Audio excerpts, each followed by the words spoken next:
Today is the second tranche of announcements towards building a Atmanirbhar Bharat.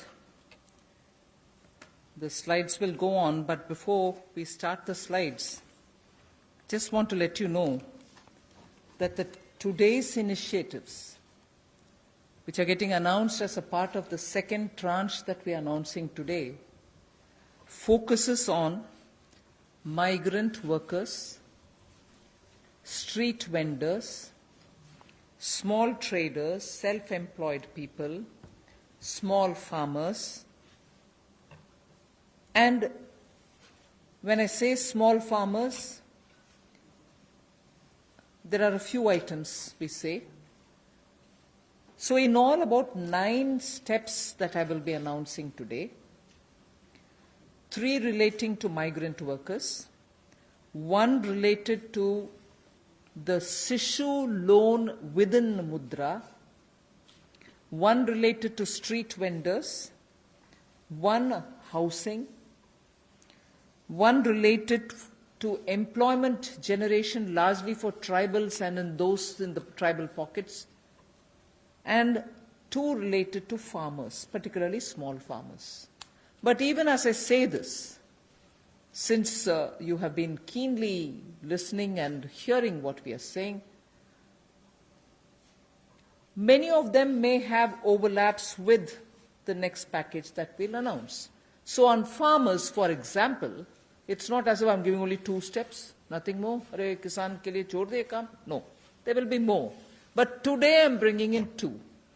Just as I said in each of the package, we'll keep in mind and prioritize concerns related to migrant workers, poor, those who are, in need, and therefore that will continue. So if I have not spoken about a certain thing today, it's not as if Government of India has forgotten. After all, let's please remember, within hours of having announced the lockdown, the Pradhan Mantri Garib Kalyan Yojana was for the poor, was for transferring cash to the poor, was for giving grains for the poor, and so on. And that's not enough. We will come with more. We are announcing more. So let's not look at each one of the silo as though that was the only thing.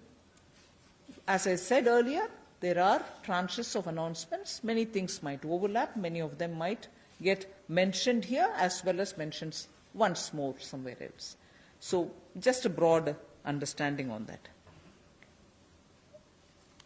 And before I get to talking about what we are doing on the migrants, I just want to let you know that about 3 crore farmers had availed loans which were given to them earlier in concessional rates, I think, which was direct support to farmers. And those 3 crore farmers had availed of agricultural loans which were over 4 lakh crores.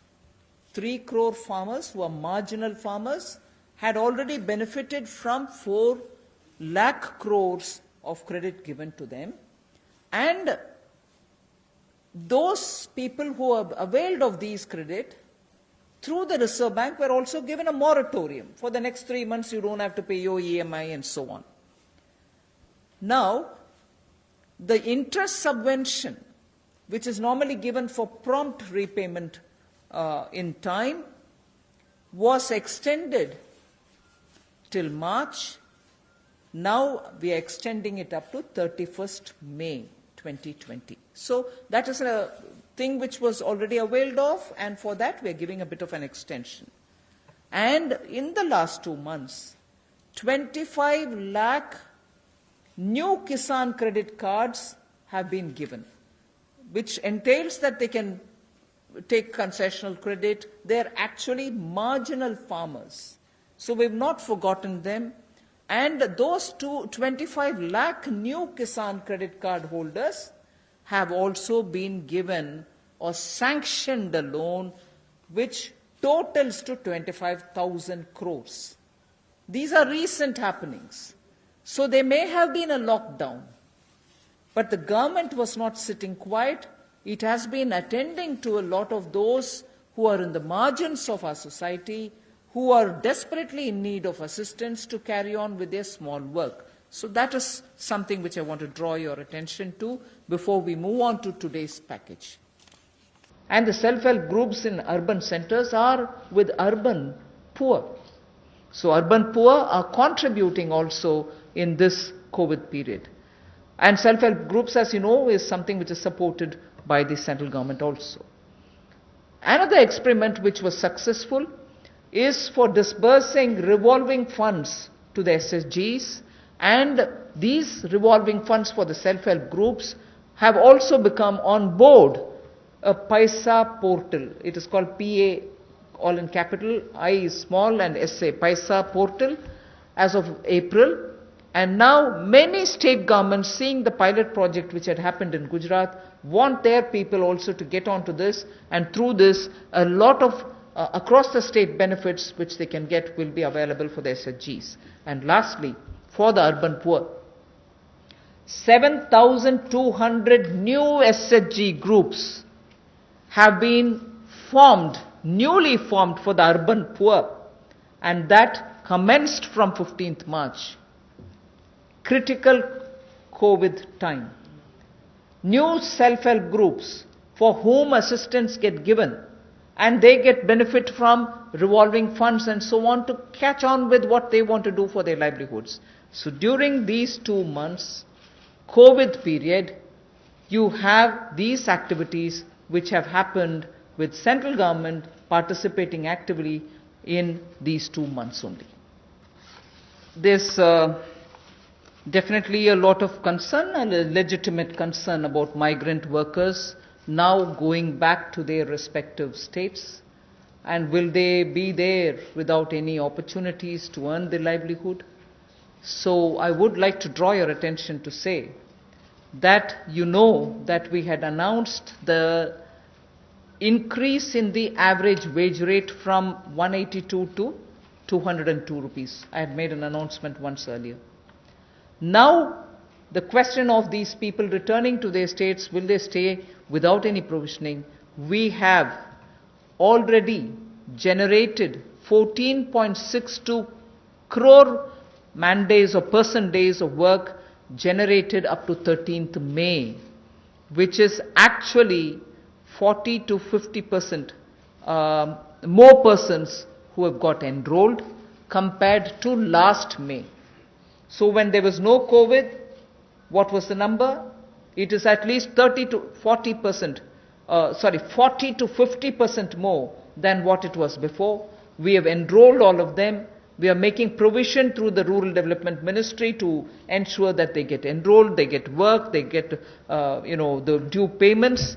So work offered is now to 2.33 crore wage seekers. I think the data is of yesterday, in about 1.87 lakh gram panchayats. So the migrant workers who are going back, and if in case they are joining the Manrega there, are being actively enrolled, and provision through the respective ministries being done, and they are being taken. We've ensured that they're going to be entertained even there. They're not going to be sitting for wanting of some basic work. States and union territories have been advised to provide work to these migrant workers as per the provisions of this Manrega Act. So we are continuing to monitor, and the work during the monsoon will also be actively taken up, whether for plantation, whether for horticulture, whether for livestock related sheds, related building, vagera. So on all of them, these workers who go from here are going to be actively engaged. So I just want that to be made sure. The annual actual expenditure till date is around 10,000 crore. Now, even if it's more, we are making provisioning for that. Again, before I go over to specifying what programs we have for the second tranche, one quick look at some major reform steps which are in the pipeline. You know, the labour codes related matter is in the Parliament. Some reports are also with the Standing Committee. We are committed to making it better for the workers, and the workers' welfare is top on our agenda. I very will quickly run through some of the points. All this is going to be shared with you in any case. But quickly I will highlight the fact that the minimum wages at the moment is applicable only to 30% of all the workers. We want to make it universal. We want to give that right to minimum wage universally to all workers. So that is one of the major things we are working towards, and as you know, it's all discussed in the Parliament. It is getting, work is done in the Parliament, it is happening there, but I'm giving you some of the highlights. Second is also the regional disparity in minimum wage which exists. We are trying to get over that problem, to get over the disparity which prevails by saying if there can be a national floor wage concept which can be accepted by all the states, so that the disparity which prevails between states of minimum wages can be gotten over. We are also talking about compulsorily giving appointment letters for everybody who is taken in, so that it gets formal, and also making sure annual health checkup is made mandatory for all the employees. Benefits also for workers in the interstate migration of workers, so that nowadays we come to know that workers don't get recruited through an agency or a group, which are normally the groups which bring in unskilled workers. Now employers are directly taking them on, and therefore for that also, coming from various destinations, we want to have a definition of interstate migrant workers. Again, on migrant workers, this will help in defining them better and reaching out benefits to them better. All this is in the Parliament. I'm not saying it as a part of this package, but I'm only giving you a clear picture that we are committed towards improving the lot of the workers and making sure that migrant workers and other workers are treated a lot more with their formal benefits reaching them. Portability of welfare benefits is also being contemplated in the Parliament for migrant workers. Again, looking at pan-India to all districts, we want to extend the ESIC benefits to all establishments which employ at least 10 people or more, and in some of the notified districts. Looking at also employees, establishment which have less than 10 employees, we want to, at least in a voluntary basis, make sure ESIC can be extended to them on a voluntary basis, because they're very small. We don't want to burden them with anything. The other thing that we're looking at is to make it mandatory to have ESIC coverage through notification by the central government for employees who are working in hazardous industries. Because even if they are small and they don't get included through a central notification, we want to make sure ESIC coverage is given to all those who are working in smaller units but which are engaging in hazardous activities. They get the benefit of ESIC coverage.